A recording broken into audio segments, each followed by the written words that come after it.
자, 조금 쉬셨죠? 우리 이제 건강에 대해서는 끝이 났고, 그럼 이제 질병으로 넘어가겠습니다.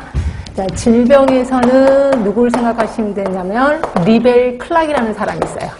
리벨 클락. 이 사람 워낙 유명해서, 요거는 그냥 진짜 단순 암기 하셔야 돼. 리벨 클락이 질병의 자연사에 대해서 얘기를 했어요. 질병의 자연사.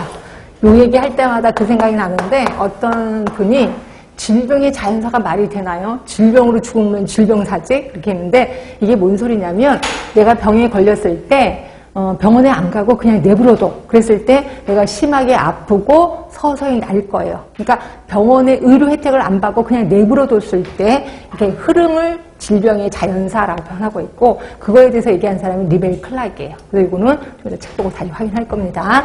자, 그래서 우리 건강 얘기 끝났고 질병 끝났고 그 다음으로 하는 게 드디어 이제 공중보건 개념으로 들어가겠습니다. 자, 공중보건의 개념에 대해서 얘기한 사람 윈슬로우 교수. 네, 윈슬로우 교수 무조건 외우셔야 돼. 윈슬로우 교수하고 그러면 WHO는요 서운해하지 않을까요? 근데 윈슬로우 교수 거를 WHO가 채택을 했어요. 그리고 WHO나 윈슬로우 교수가 똑같다라고 보시면 돼. 그래서 윈슬로우 교수가 뭐라고 얘기했는지 이거 좀 기억을 해주시면 될 것 같고요. 그 다음으로 기억하실 게 여기서 또 앤더슨이 또 나와요. 앤더슨이 왜 또 나오나요? 앤더슨은 공중보건 사업을 이렇게 해야 된다고 하면서 3대 사업을 얘기를 했거든요. 그래서 결국 앤더슨이 제시한 공중보건의 3대 사업이 있어요. 요거는 또 역시 구구단 외우셔야 돼. 3대 사업. 그래서 세 가지만 딸랑 외우면 될 것 같긴 해요. 그 다음에 이제 여러 것들이 나오는데 이 중에서 제가 요거는 시험 문제에 나오든 안 나오든 좀 기억할 게 뭐냐면 신공중보건 시대가 있어요. 신공중보건. 요거에 대해서는 제가 개념을 좀 알아두시라고요. 그러니까 시험 문제에 나오진 않을 거예요. 그 개념에 대해서. 근데 신공중보건이라는 게 뭔지 개념에 대해서 제가 슬쩍 설명을 좀 드릴 거고요. 그 다음으로는 이제 여러 가지 지표. 그래서 WHO가 제시한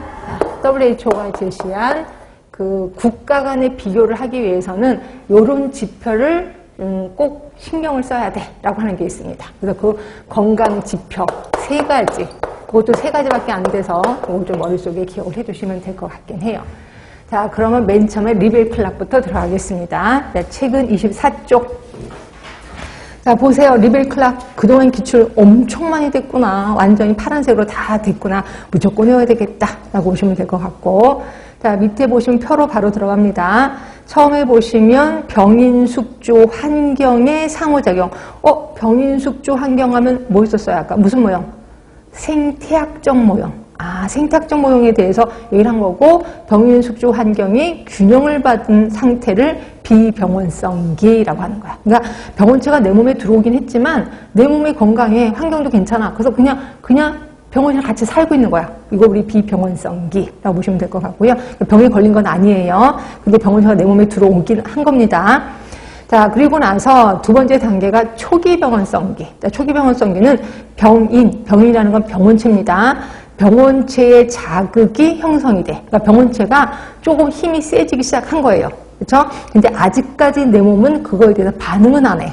병원체가 지금 자극이 시작된 거예요. 이걸 초기 병원성기. 그 다음에 세 번째가 드디어 숙주가 반응하기 시작해. 숙주가 반응하기 시작했다는 거는 병원체가 활동하는 거에 영향을 받기 시작했다는 거죠. 숙주가. 근데 아직까지 겉으로 증상이 나타나진 않아. 그래서 이거를 우리 불현성 감염기라고 표현하는 거야. 감염은 된 거예요. 그러나 증상은 겉으로 나타나지 않아요. 그럼 이럴 때는 어떻게 하면 발견되느냐? 그냥 검사실에 가서 미리 검사를 맡으면 돼. 그러면 조기 발견이 됩니다. 그러니까 검사실 수치는 변화가 될 거야. 그렇죠? 그거를 우리 불현성 감염기. 그 다음에 드디어는 숙주가 와락와락 아파. 이걸 현성질환기. 그렇죠? 이때는 숙주가 가장 많이 아플 거예요. 그렇죠? 그리고 마지막이 재활기. 그래서 그 가로 안에 있는 말을 외우셔야 돼. 비병원성기, 초기 병원성기, 불현성기, 현성기, 재활기.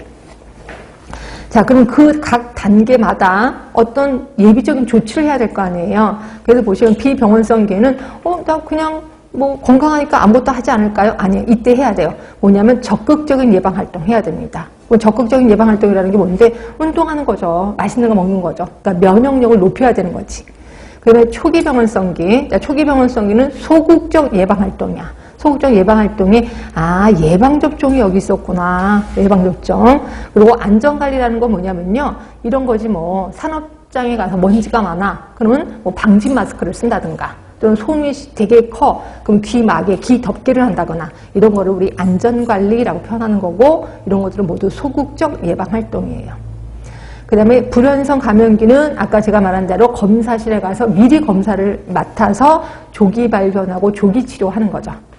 그 다음에 현성질환기는 악화 방지를 위한 치료예요. 시험 문제는 어떻게 나왔냐면 이렇게 나왔습니다.